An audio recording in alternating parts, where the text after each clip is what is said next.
Yeah, we're talking about King David's on his deathbed. And he calls in his son Shlomo bin Gera. And he says, I'm going in the ways of the land. I'm going to be, in other words, I'm getting ready to die in my old age.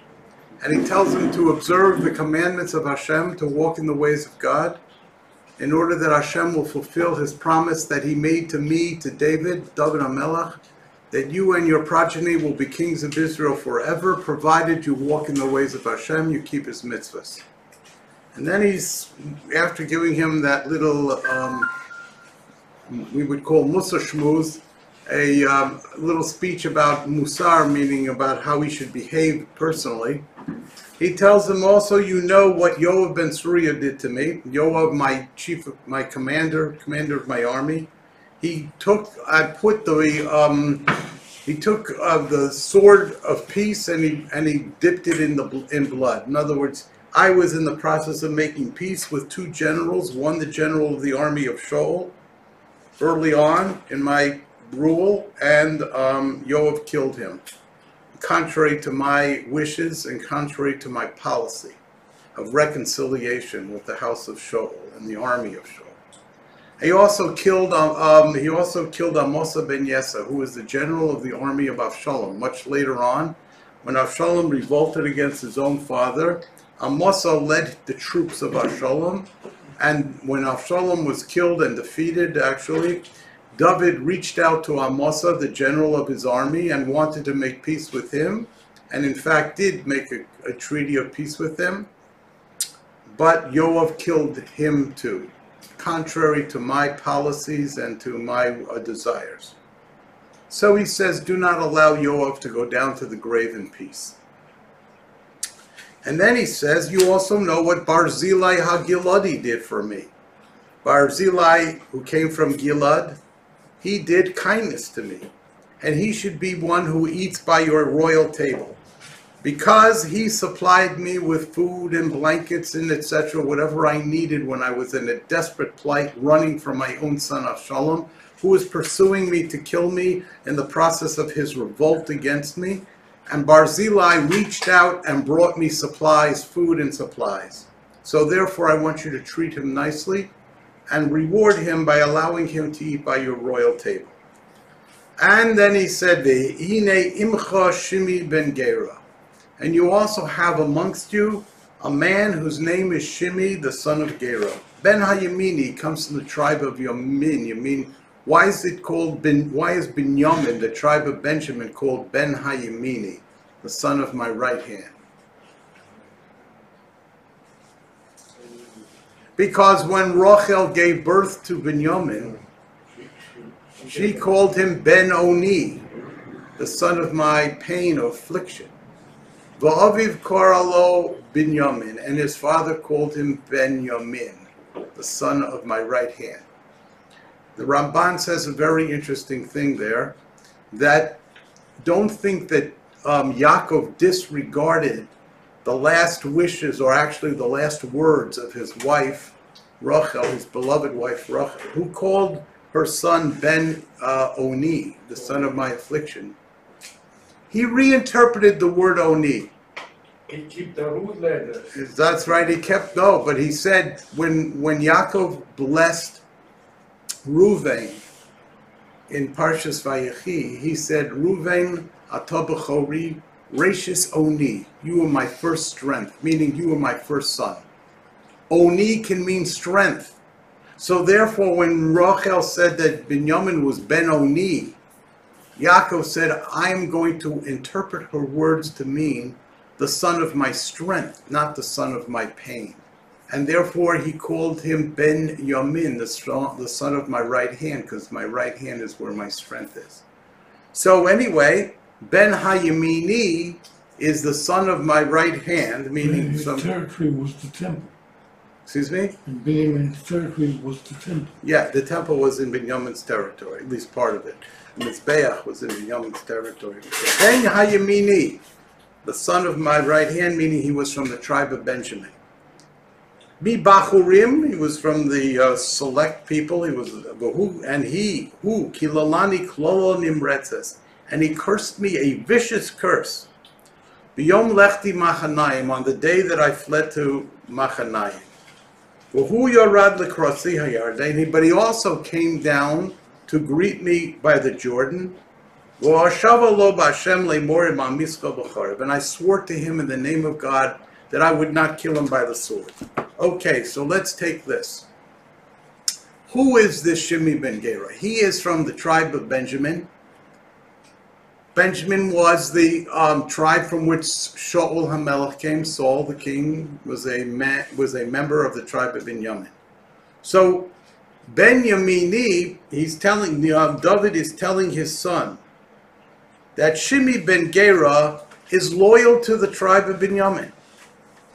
How do I know that? Because on the day that I was running away from Avshalom, because he was pursuing me to kill me, my own son, he came down and on the banks of the Jordan, overlooking the Jordan River, while I was fleeing to cross to the east side to escape from Avshalom, up on the height overlooking the river, stood Shimi ben Gera, and he cursed me a vicious curse, calling me a rebel, a traitor, etc. He cursed me in the name of God.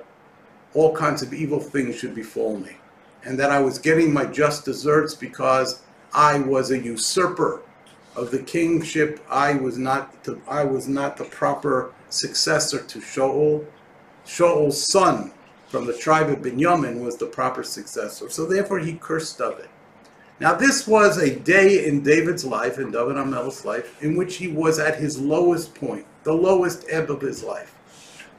Can you imagine a father who's running away from his own son who's trying to kill him? Was there ever a grim, gruesome day in the life of David HaMelech worse than that day?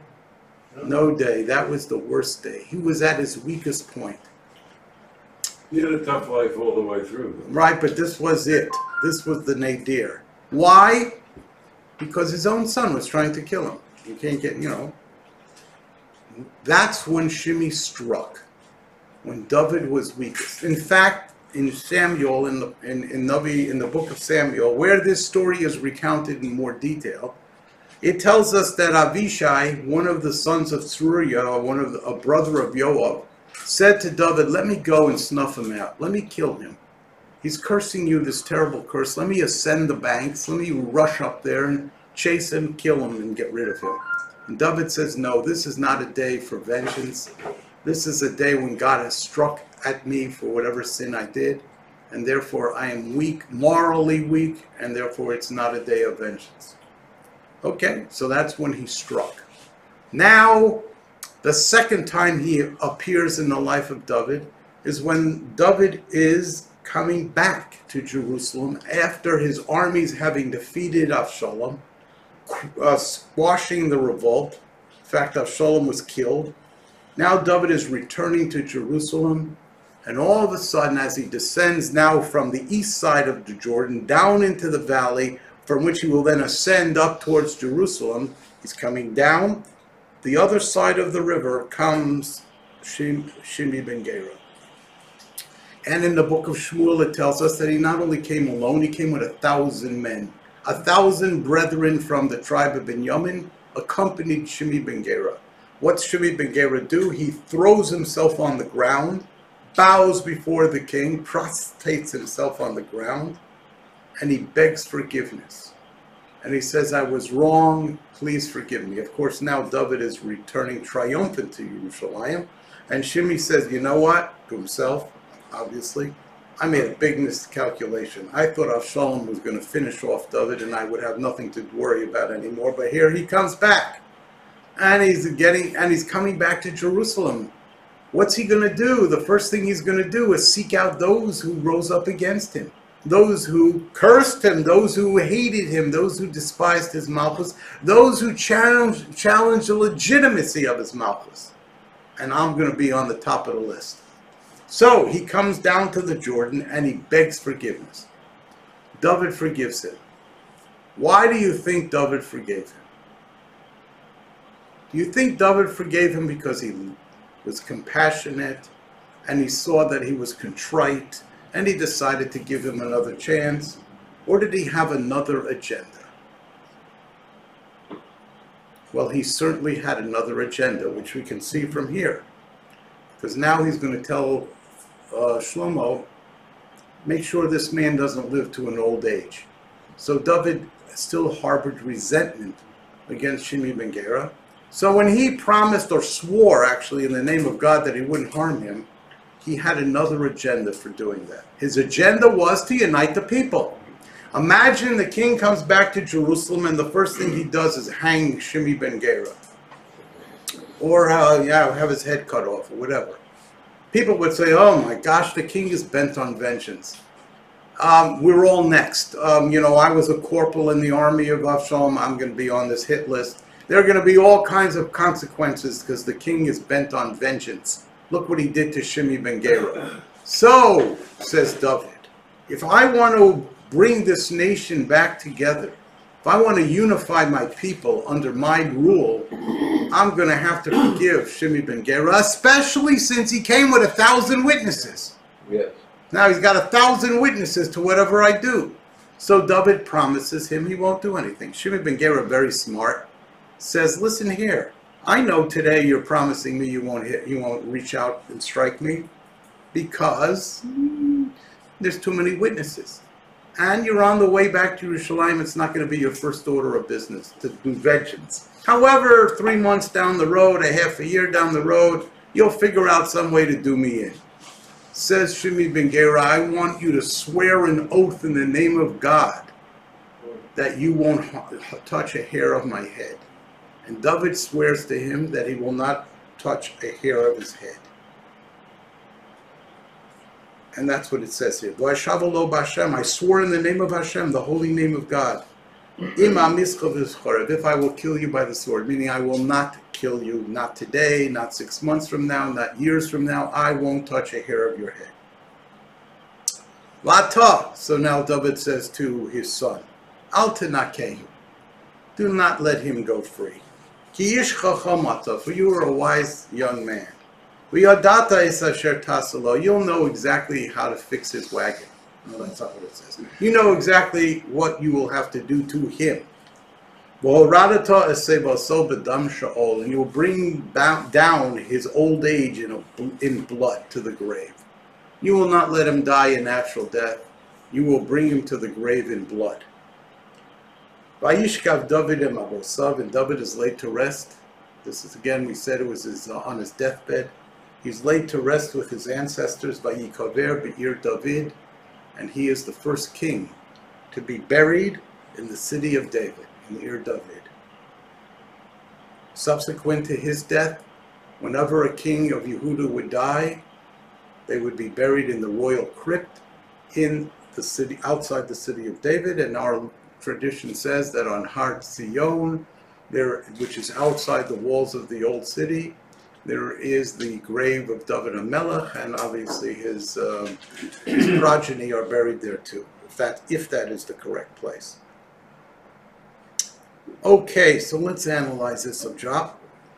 First of all, David tells Shlomo to bring justice to Yoav. Then he says, be kind to Barzillai. Then he says, bring justice to Shimi. Why do you think he interrupts? He's in this mode of acquitting, old wounds. He's in the mode of asserting his anger against enemies, ones that harmed his policy, ones that harmed his standing with the people. He wants to get revenge on Yoav. He wants to get revenge on Shimi. Why doesn't he couple those two together and say, take revenge on Yoav, seek revenge on Shimi, and do that, but don't separate Barzillai in the middle. Why talk about the great man Barzillai who did kindness to him? Why would he do that? So, why do you think it interrupts when he's in the mode of vengeance, and then he tells him, be kind to Barzillai? Why interrupt his diatribe against his enemies? He's telling Shlomo that there are two enemies before you. There are those like Yoav and Surya who will frustrate your policies because of their own agenda. And there are those who are just dead set against your sovereignty in the first place. There are people who will oppose you because you are not from the tribe of Benjamin, or for other reasons, dead set against your rule. And there are those who are not dead set against your rules, but they will rear their heads whenever they think your policies are incorrect. And if they are in positions of power, they will act to frustrate your policies. Welcome. So, therefore, to make sure that Shlomo understands that these are two separate threats from two different ideologies, he interjects in between the mode of vengeance to separate Yoav from Shimei. Yoav will not be against his sovereignty. Yoav is his cousin. Yoav is from the house of Yehuda. Yoav is from the tribe of Yehuda, and therefore he supports Malchus Beis David. He supports the rule from the family of David. But he will frustrate the policies of the king when he thinks the king is doing something to weaken the monarchy. What is the difference of opinion between David and Yoav as to the authority of the king? If the king has absolute authority, then how can he go against the policies of the king? So what if he thinks the king is wrong? You know, we think Biden's wrong. Nobody, I shouldn't say nobody, but we don't go up and try to overthrow Biden. Okay? I would. You would, okay. But generally speaking, the American people don't do that. What? He's just incompetent, not wrong. I He can't hear doesn't you. know where he is. Doesn't know where who is. Biden. Oh, okay. He's incompetent. Oh, okay, good, fine. Forget about that example. All right, so now, you know, what is the difference of opinion as to the authority of the king between Yoav, who is from the house of Yehuda, who is a staunch supporter of the king in most instances, and yet he kills Amosa ben Yesa and he kills Avner ben Ner, contrary to not only the desire of the king, but the policies of the king, an affront to the authority of the king. So on one hand, he will lay his life down for King David. He leads his armies in battle, risking his life over and over again on behalf of the king. Kills Avshalom as well. Kills Avshalom. And on the other hand, he is also a person who will undermine the policy of the king. How do we understand that? So I think the way to understand it is to tell you a difference of opinion between the Rambam and the Ramban, Maimonides and Nachmanides. What is the source of the power of the king? What is the source of the power of King David specifically, and those who follow in his family that follow after him? So the Ramban says in Parshas Vayechi, that's the parsha, the last parsha in Chumash Bereshis. The pasuk says, "Lo yosur shevet mi Yehuda." The scepter, a scepter of leadership, will not be removed from Yehuda. Says the Ramban, this is a last will and testament of Yaakov Avinu, that the Malchus royalty, the ruling family, the ruling household belongs to the tribe of Yehuda. So that is the belief of, of Yoav ben Sariah. The Malchus sovereignty doesn't belong to David personally, necessarily. It belongs to the tribe. Therefore, David is from the tribe of Yehuda, so I support his monarchy, I support his authority. But if his policies will weaken the ruling house from Yehuda, then I don't have to listen to him. I subscribe to the fact that the authority of the king draws its source from the fact that he is a member of the tribe of Yehuda, and the authority vests and rests with the tribe of Yehuda. Lo yasur shevet mi Yehuda, the scepter will not be removed from Yehuda. The Rambam, on the other hand, doesn't, in his magnum opus, the Mishnah Torah, the Yad Chazaka, his code of Jewish law, says that the sovereignty, the rule in Israel belongs to David personally. Why? Because of all the people who lived in the 400 plus years since Joshua crossed the Jordan, not one person, not one leader, no one Navi, not one Shofet, no one said it's not right that I live in a stone house on the Strauss, and the king, and the Ark of God is in a tent of curtains. The Mishkan, which the Jews brought into the land from the desert, was established or set by Yehoshua ben Nun in Shiloh on a foundation of stone. It moved from Gilgal to Shiloh, and Joshua set it on a foundation of stone. However, notwithstanding the fact that the foundation was of stone, the curtains of the original Mishkan stood in place. The tent of the meeting, the Mishkan, was placed on the foundation of stone. And David said, the Ark of God lives in a tent of curtains, and I live in a house. I live in a palace. It's not right, and therefore I want to build a temple. He goes to the prophet, and he tells the prophet of his intentions to build a house of God. The prophet says, brilliant idea. No one's ever thought of this. Go for it. That night, Hashem appears to the prophet, God Hanavi, and tells him, go back to David and tell him he is not to build the temple. Notwithstanding his great intention, he is not an appropriate person to build the temple because he is a warrior king, and his hands are bloodied by the blood of his enemies. And God's sort of saying, I want the temple to be a house of prayer for all the nations. I can't invite the surrounding nations to a temple where the king, that was built by a king that killed them and fought them and heaped casualties upon them in the battlefield. They just won't come. Therefore, your son, Solomon, Shlomo, he will build the temple. He will be a king of peace.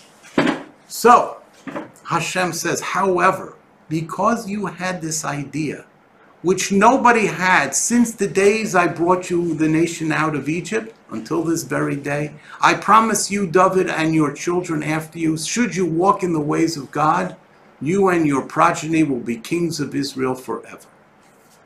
So, David was of the opinion that the Malchus belonged to him personally, like Maimonides as a position. Yoav was of the opinion that the monarchy belonged to the tribe of Judah, and then from Judah it vested in David, for he was a member of the tribe of Yehudah.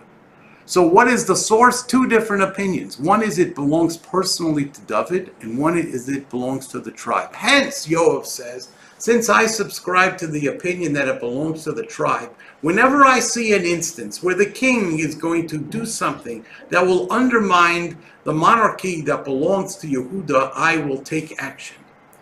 I will sacrifice my life for the king. But if the king does something like allowing a general who revolted against him, or allowing a general who was assisting in the attempted assassination of the king, I'm not going to support a general like that. I'm not going to let a general like that walk free on this earth.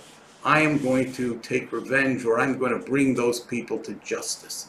And therefore he kills Amasa ben Yesa, Abner ben Er, and as was pointed out, he kills Avshalom. For Avshalom too posed a threat to the house of David, to the house of Yehudah.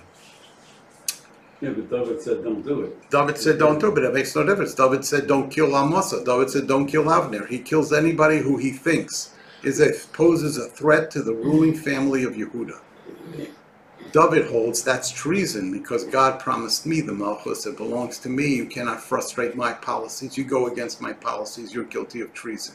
We already spoke about why David did not bring Yoav to justice, because he was the commander of the army and he was in too powerful a position. However, now that David is leaving the scene and Shlomo, the king of peace, is going to take over, the army is not as necessary in a sense, or Yoav is already old and he doesn't really command the young troops.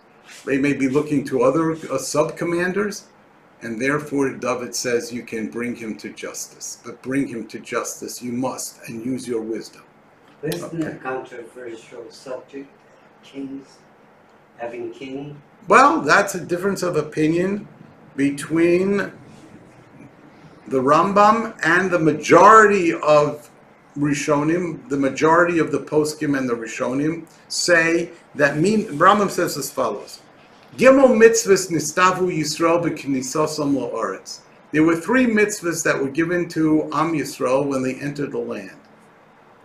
Minui melech, appointing a king, that's a mitzvah according to the Rambam. Milchemes Amalek, defeating Amalek, mitzvah. And Binyan Beis HaBechira, building the Beis HaMikdash. Those are 3 mitzvahs. One can ask why there was a 400+ year delay in appointing the king, but okay. Shaul, the first king, defeats Amalek. Shlomo, the 3rd king, builds the Beis HaMikdash. David would have done it. Shaul perhaps would have done it. Shaul dies. David gets old and dies. Shlomo builds it. David's prevented. Shlomo does it.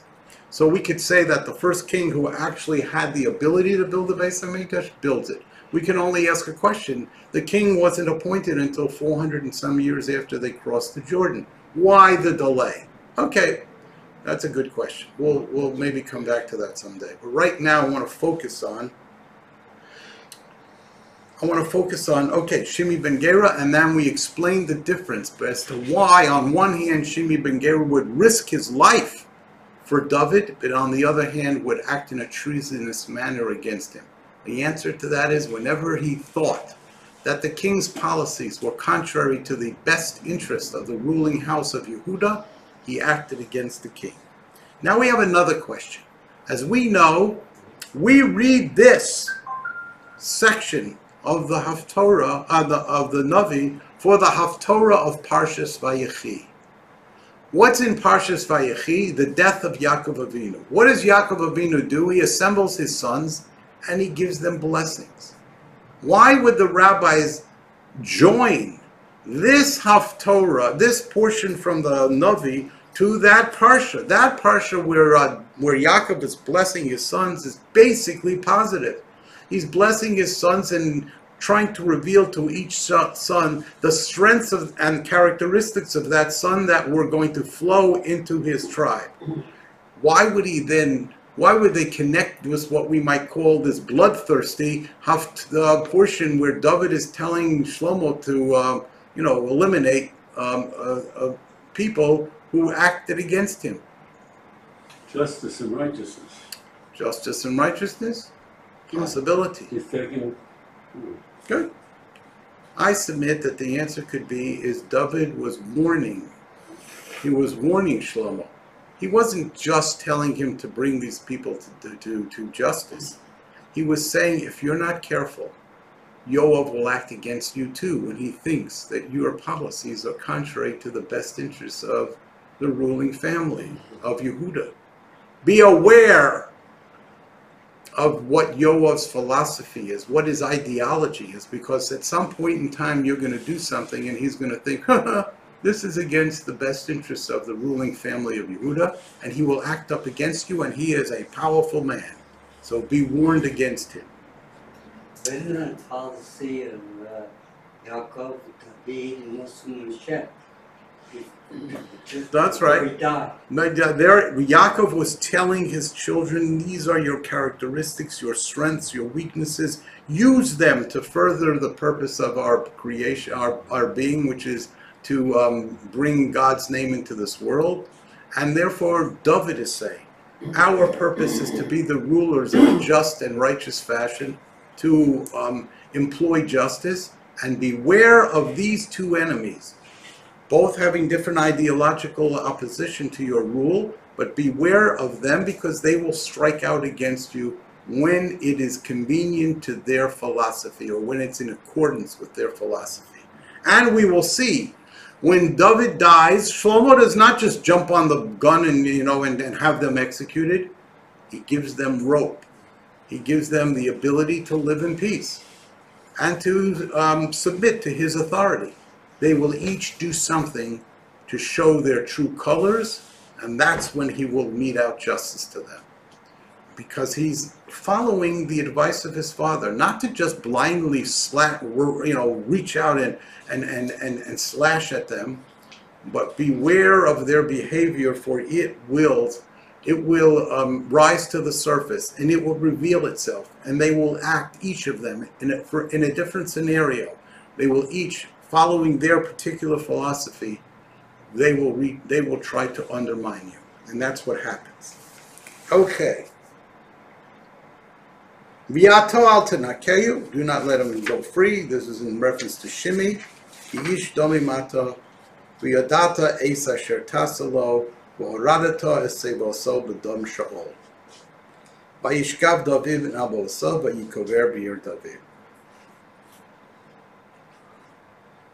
V'hayomim asher malach David al Yisrael arboim shana. And the days that David ruled over Israel were 40. He was king for 40 years. Arbim shana. B'chevron molach sheva shanim. In the city of Hebron, where he was first ensconced and anointed by his tribe, he served for 7 years.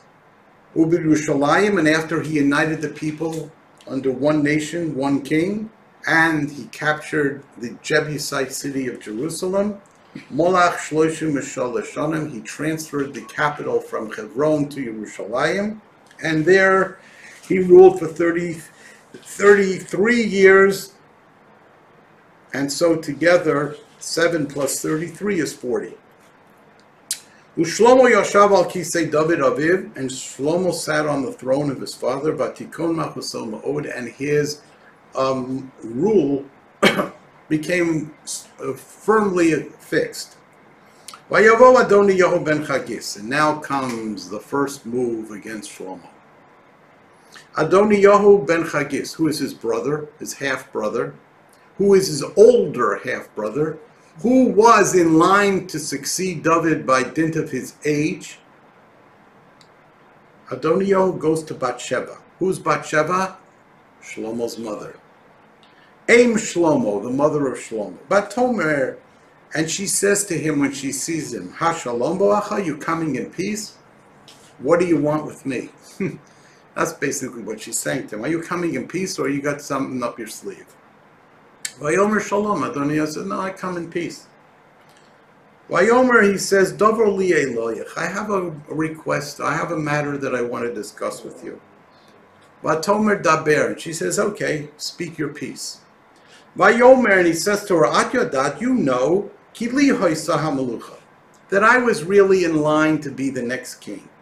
V'alai samu kol Yisrael p'neim l'loch, and upon me all the eyes of Israel were turned, expecting me to be the next king. That's why when I made the party in the anticipation and as a maneuver to make sure I became the next king, throngs turned out because they all thought this was proper. I should be the next king. But the kingship turned away from me. And it vested in my brother. I understand this was an act of God. God wanted Shlomo to be king. And therefore, even though I was in line, and even though everyone thought I was going to be the next king and expected me to be the next king, it was turned away from me. But now, I have one small question or one favor to ask from you. Al toshivi esponai, do not turn me away. Atomrei lo daber, she says, okay, speak. Vayomer, and he said to her, Imri no l'Shlomo HaMelech, please say to your son Solomon, Shlomo, Ki lo yoshiv esponayach, he's not going to deny his own mother. V'yitem li es Avishag hashunamis leisha, and let him give me Avishag hashunamit from Shunem as a wife. Who was Avishag? The beautiful woman that they sought out to warm the old king. Okay? So he says, you know, I should have been king. Do me one favor. Give me what do they call that? The prize when you don't get the top prize. Booty prize. Give me Avishag Hashunamis for a wife, and I'll be happy to go off to the, to my own little lodge, and you'll never hear from me again. Tomer Bathsheba says, Tov, hey, that's a great idea. Good. Anochi adaber olecha el hamelech. I'm going to go speak to the king, and I'm going to present your request to the king. Now let me ask you a question. Why do you think Adoniyahu made this request to Bathsheba And why would Bathsheba agree to this request? Because let's just read one more pasuk. Batovo Bathsheba el Melech, and Bathsheba comes to King Shlomo, l'daber lo Adonio, to present Adonio's request to the king. Vayokam HaMelech l'krasa, when the king sees her coming into his chambers, he gets up to greet his mother. Vayishtachu lo, and he bows to her. Vayeshiv al kiso, difference of opinion exactly what he did. He gets back on his throne. Vayosem kisei le'em HaMelech, and he puts a chair for her next to him, and she sits on his right side. Vatomer sheila achas katana anochi sholas min. I have a teensy weensy little question to ask from you. Al tashav espenai, do not turn me away. Don't say no. Vayomer lo HaMelech shali imi, ask my mother. Ki lo ashib espenai, I'm not going to turn you down. You're my mother. Vatomar yutan es Avishai hashunamis la'Adoniyahu achicha leisha. Let Abishag be given to your brother Adoniyahu for a wife. Vayan HaMelech Shlomo vayomer, and the king responds and he says to his mother, why are you merely asking for Avishag to be the wife of Adoniyahu? Why don't you just ask me to abdicate? Step down and let Adoniyahu be the next king. Okay? Shali lo asamelucha, asked me to give him the kingship. Ki hu achi agadol, he's really older than me. The lo of Yosar HaKohen, and he had the high priest of Yosar in his corner. Uli Yoav ben Tzruya, he also had Yoav the general in his side. Why don't you just ask me to abdicate and give it to him? What is he saying? He's saying that if I give Avishag to Adoniyahu, that's the first sign that I personally recognize that he should have been the king. Because, remember now, the accoutrements or the possessions of the king are not permissible to a commoner. So Adoniyahu is a commoner. I, Shlomo, am the king. If I give him, Avishag, who was the servant of the king, I'm taking one of the king's accoutrements, one of his possessions, a servant of the king, and I'm giving him to a commoner to use. That's an indication that I recognize his claim to the throne. So you understand what Adoniyahu is doing? He's seeking a first shot in the effort to undermine my sovereignty, to replace me as king. So why don't you just come out and ask me to abdicate? And he slams his mother in a sense. So why do you think Adoniyahu went to Bathsheba and made this request? And why does he say, oh, the king won't turn you down? Why does he go to Bathsheba? Why doesn't he, I don't know, send somebody else to the king? Or ask the king himself? Why does he send Bathsheba to the king? Why does he think she's going to consent to make this request? What is the vulnerability of Bathsheba to this request? She was the wife of King David. She was the wife of King David, but what would make her want to give That's Abishag? why she was vulnerable. And met her King She Solomon. might have been jealous of Abishag.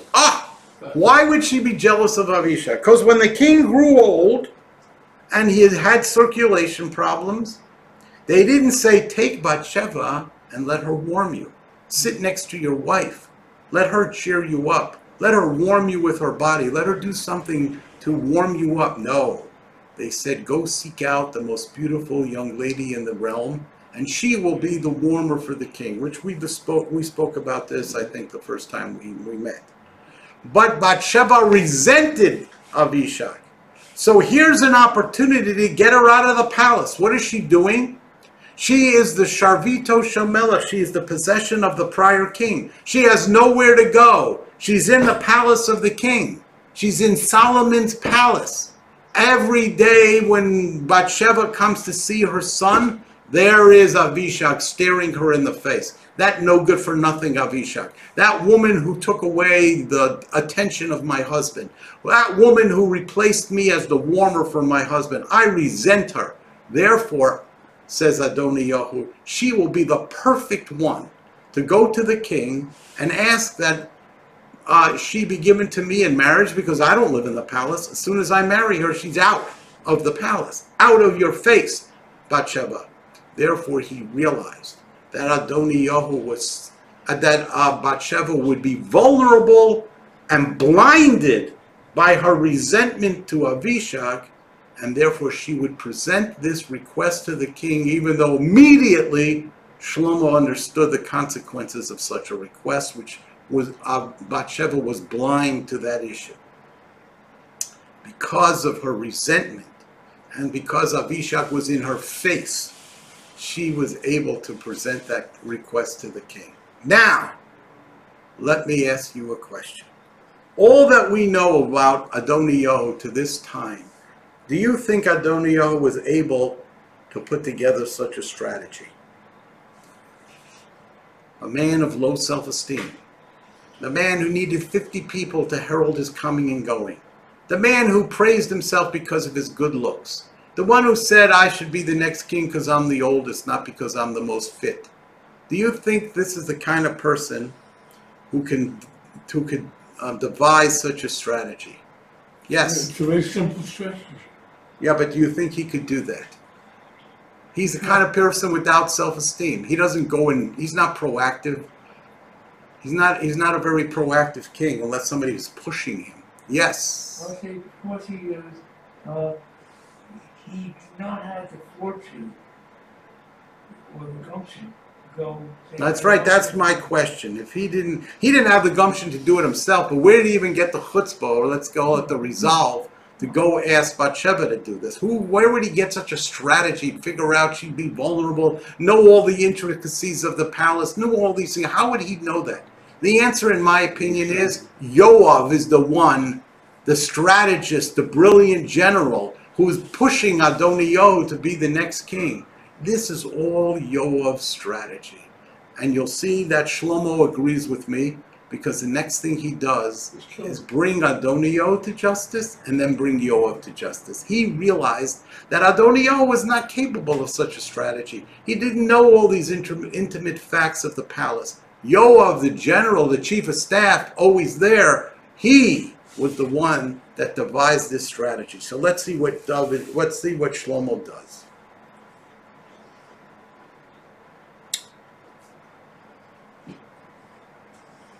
Vayishova HaMelech Shlomo B'Hashem Lemor. And this action, this request presented by his mother, after he puts his mother in place, in other words, he reveals to her the underlying purpose of this request. He swears, Hashem, takes an oath in the name of Hashem, Ko Yaseh Li Elokim, so should God do for me, V'cho Yosif, and so shall he add, Ki B'nafsho Diber Adoniyahu. Adoniyahu's request was presented at the cost of his life. That's Hadover Azeh. Vata, and now Chai Hashem, I swear by God, Asher Hechani, who prepared me and ensconced me on the throne, Vayushivani al Kisei David Avi, and he placed me on the throne of my father. Vasher also li bias, and who set up for me a ruling family. Kasher Diber, as he promised. Ki Ayom Yumas Adoniyahu. Today I'm going to put Adoniyahu to death. In other words, I had no plan of putting Adoniyahu to death. Remember when Adoniyahu ran and grabbed onto the corners of the altar, and Shlomo said to him, "No, come on down. You don't have to worry. I'm not going to kill you. If you accept my authority and my sovereignty and my rule, I won't harm a hair of your head. But the day you deviate and you do pose a threat to me, I will kill you." So Shlomo says, today is the day. Adoniyahu was trying to devise a scheme in which I would tantamount to it being a mission that he should have been king. I'm going to put him to death. Vayishlach HaMelech Shlomo b'yad Benoyahu ben Yehoyada, and Shlomo sends through the hand, meaning through the office of Benoyahu ben Yehoyada. That's his name, Benoyahu ben Yehoyada. I like to call him the captain of his musketeers. Vayifka bo vayomas. And Adoniyahu, and Benoyahu ben Yehoyada meets up with Adoniyahu and puts him to death. How can he put him to death? Excuse me? Oh, Sherutim, right over here. How does Adoniyahu, or how does Shlomo order his death? How does he not bring him to a court of law and give him a trial? He's a king. Because that's one of the powers of the king. The king has a right to kill those who are treasonous to him by the sword, without due process, without a trial. I'm going to tell you a little story. Once upon a time, I was a teacher in Baltimore. Shouldn't really have this on tape, but you know, I'll take it out. it's okay. You don't have to. You don't have to worry. I am fearless, mainly because nobody cares what I say. Anyway, let's. So what happened was, I was teaching this. I was teaching the first chapter. I was teaching Kings 1 to the second year of a seminary in Baltimore. And apparently at one point in time I said that David HaMelech had a dysfunctional family. Weeks later, the Menahelet, the principal, I guess you would call it, of the seminary, sees me in the hallway walking, and she says to me, "Did you say that David HaMelech had a dysfunctional family?" I said, "To tell you the truth, as you can see here, I don't speak from notes. I just look at the text and I give you my understanding of the text. That's how I taught and that's how I continue to teach. I don't have a prepared text. So if I say something and I make a mistake, I say, strike that from the record. Because, you know, I'm just speaking off the cuff."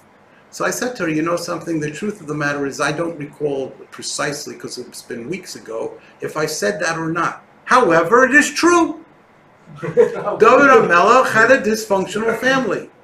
His oldest son rapes his sister. The second oldest son kills the first oldest son. Then the third oldest son, the second oldest son, who's now the oldest son because the first one was killed, he revolts against his father, tries to kill his father, sleeps with his father's wives. He gets killed. Yoav kills him. The next son, Adoniyahu, tries to take the Malchus away from Shlomo. He gets killed by Shlomo.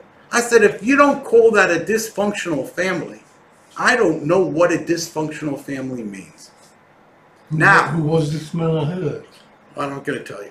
Now, I said to her, you might want to ask, why was it dysfunctional? What do we learn from the fact that it was dysfunctional? How did David HaMelech deal with this dysfunctionality? But to deny that it was dysfunctional is to deny the truth. So she says to me, but you can't talk in such hard words. I said, excuse me, I speak the truth. What I see as the truth, that's what I say. I could be wrong, but if I see something that I think is true, I'm not afraid to say it. Fine.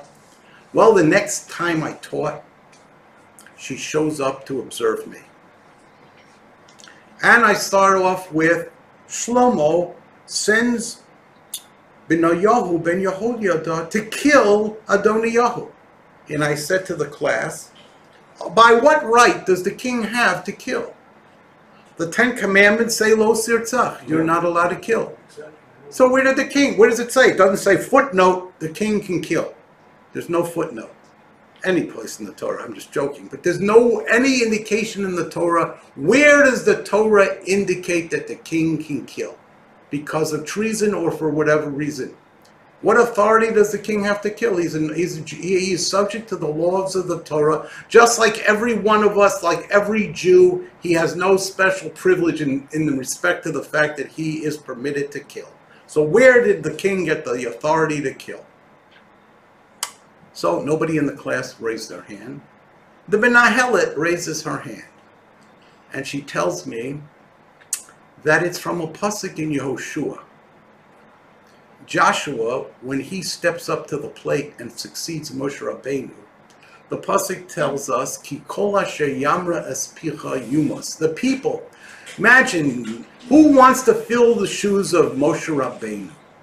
Especially since he was pestered his whole time with all these little sub-revolts and people not accepting his authority and challenging him and giving him a hard time. Why would anybody want to step into the shoes of the greatest leader of Israel, the man who is a prophet without peer, and then say, okay, I will take his place, I'm next?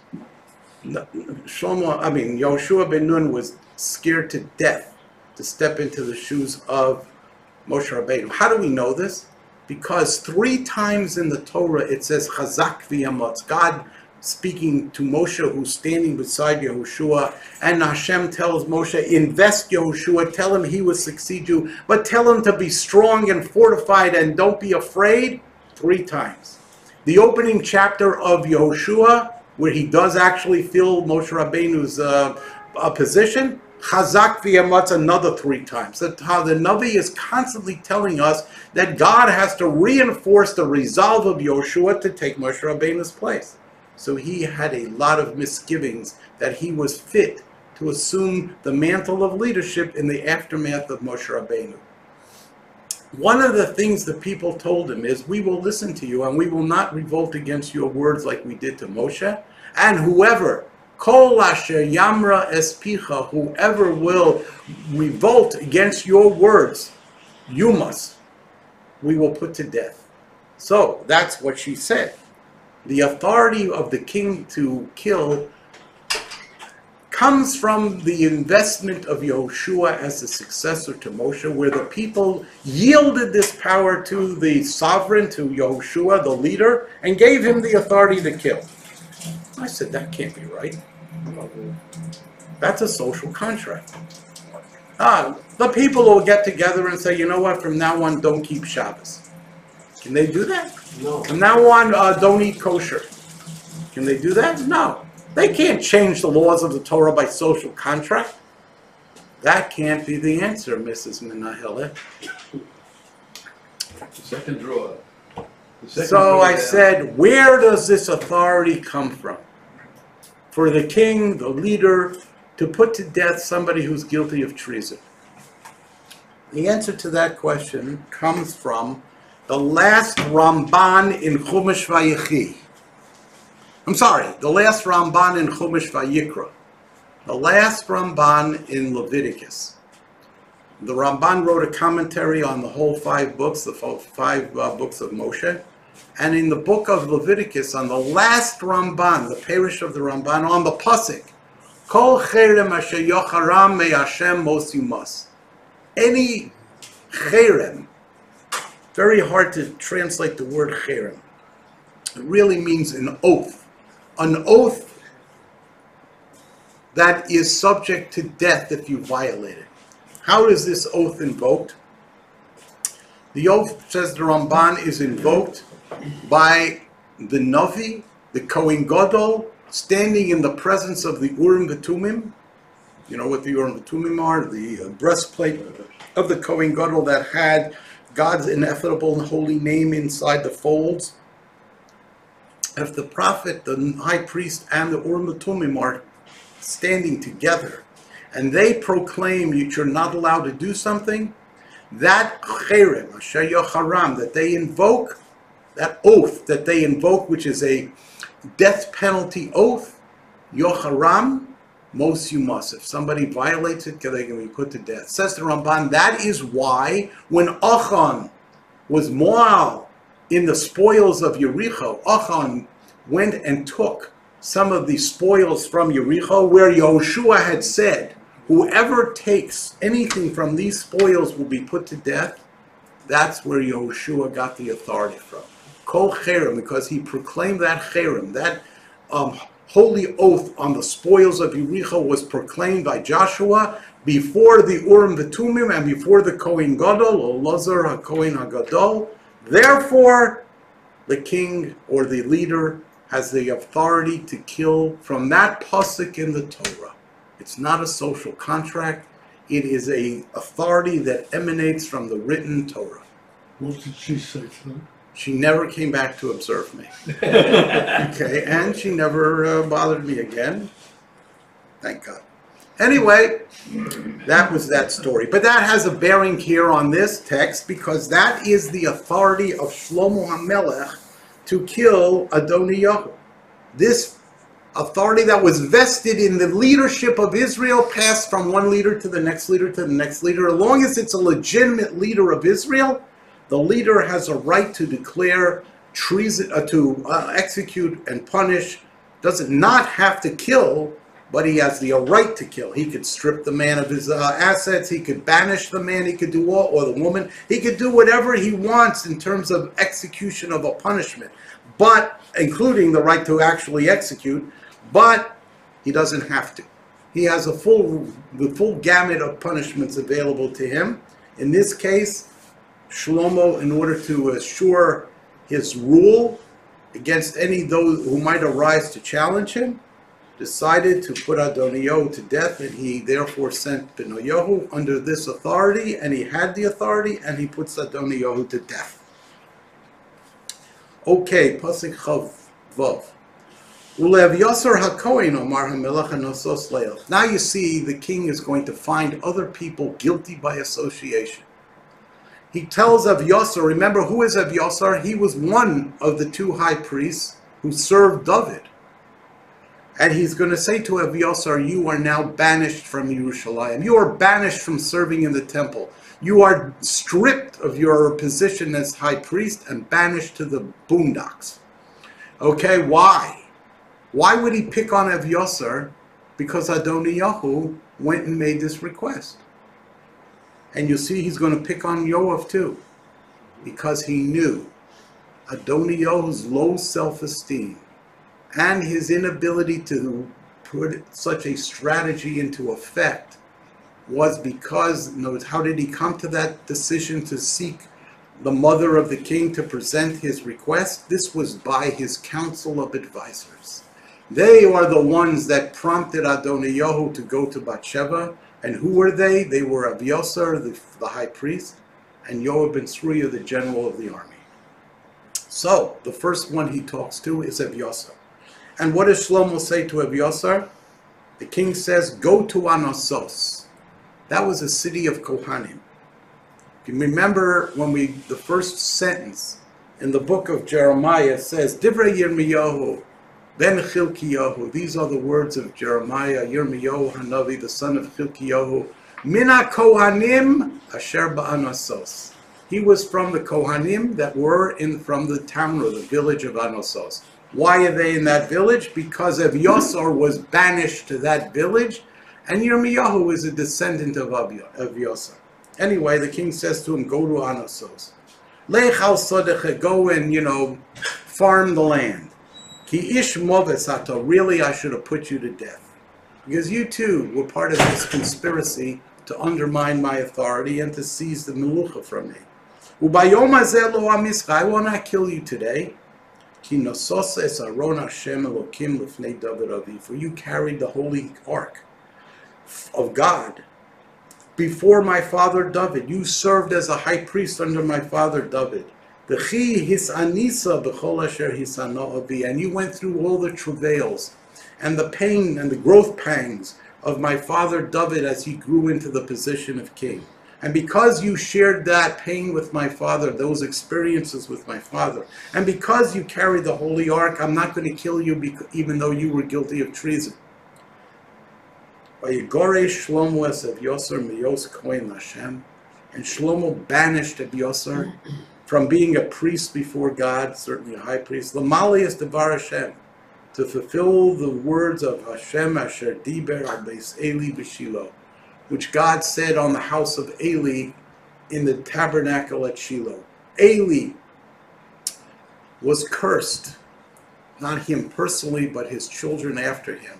And Hashem said, there will come a time when the house of Eli will be cursed. They will be denied their position in the priesthood, and actually the curse was that they would die young, but therefore he didn't go into that aspect of it. But this is a fulfillment, the banishment of Avyasar is a fulfillment of the curse that was placed on the house of Eli because they usurped their position in the Mishkan, which you would learn in Sefer Shmuel, the beginning of the book of Samuel.